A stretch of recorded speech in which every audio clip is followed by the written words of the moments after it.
saimniecības ēka bija vienā izdomā.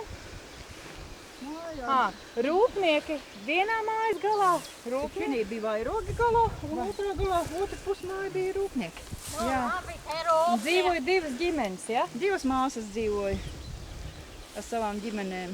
Vairogos dzīvoja tante viena pati, un rūpniekos bija tante Ronkule. Meita aizgāja uz pilsētu, uz Jūrmalu. Un kāpēc uzvārdiem? Paeglis bija rūpniekos, un Āboliņa bija vairogos. Šitos nosfotografēt? Vai ne?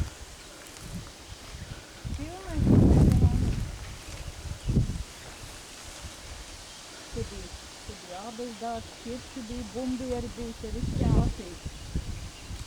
Reku plūmīt tā kaut.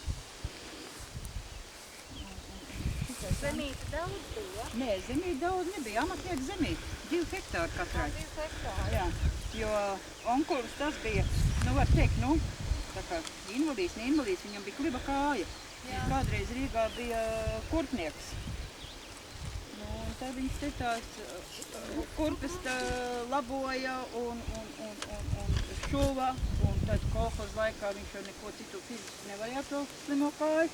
Tā viņš ir tās zirgu laboja. Es nē! Es savus vairogus.